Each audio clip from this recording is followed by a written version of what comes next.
Hari ni aku nak servis motor aku Suzuki Gixxer 250. Aku pakai minyak hitam jenama Motul 7100. Kat atas penutup dia ada barcode untuk korang scan ketulinan minyak ni. Video cara scan korang boleh follow aku, nanti aku tunjuk.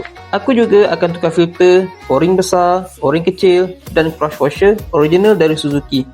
Aku juga perlukan corong dan penyukat untuk sukat minyak nanti. Aku akan guna spanner saiz 10 dan 14. Mula-mula, kita kena buka drain nut kat bawah ni. Guna spanner 14. Dah loose tu, kita guna tangan je. Cepat sikit.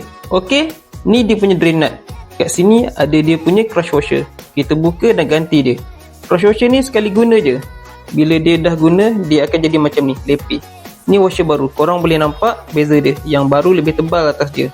Kalau tak tukar ni, kemungkinan besar minyak hitam korang akan leaking. Kalau guna berulang juga, boleh menyebabkan lubang drain nut korang boleh loose sebab dah diketatkan beberapa kali.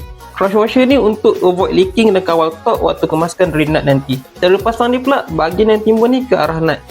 Ada juga yang pasang ke arah enjin, tapi itu cara masing-masing lah kot.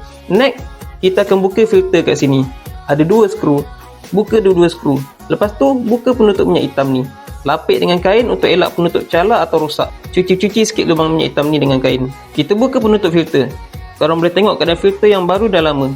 Cuci-cuci sikit tempat filter ni dengan kain. Biasanya aku akan singkatkan sikit motor untuk pastikan minyak lama dapat keluar secara maksimum. Kat dalam ni ada satu o-ring kecil. O-ring ni pun aku tukar. Masukkan o-ring baru macam ni. Lepas tu masukkan oil filter yang baru. Kat sini ada satu lagi o-ring besar. O-ring ni asalnya dia bulat. Bila kita dah pakai, dia jadi lepis. So, tak digalakkan pakai untuk kali yang kedua. Bagi aku wajib tukar. Kalau tak tukar ni siap-silap akan leaking. Lepas cabut o-ring, cuci dulu longkang o-ring tu. Lepas tu masukkan o-ring yang baru. Boleh nampak beza lepas pasang o-ring baru, dia timbul. Lepas tu pasang balik penutup air filter. Guna tangan dulu. Lepas tu ketatkan guna spanner saiz 10. Sekarang kita pasang crush washer. Masukkan yang timbul ke bawah arah nut. Cuci-cuci sikit, pastikan tiada lagi minyak hitam yang menitik. Guna tangan dulu. Lepas tu ketatkan guna spanner saiz 14. Ketatkan jangan terlalu ketat. Agak-agak kemas je. Dah settle tu, kita isi minyak hitam baru. Guna corong senang sikit. Aku habiskan sebotol minyak hitam yang pertama.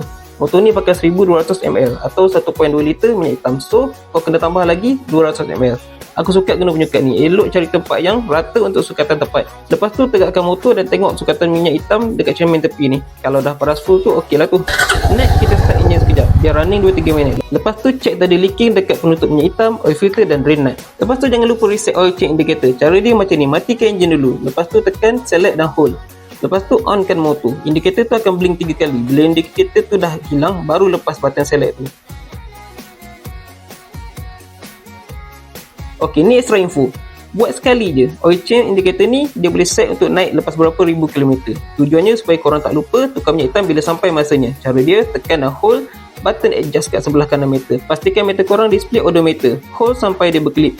Korang nampak bahagian odometer tu dah bertukar ke bacaan oil change interval. Untuk kurangkan, tekan button select. Untuk naikkan, tekan button adjust. Macam aku buat setiap 2500 km. Bila 2500 km nanti, indikator oil change akan naik. Dah siap set, tekan button hold dan select secara serentak.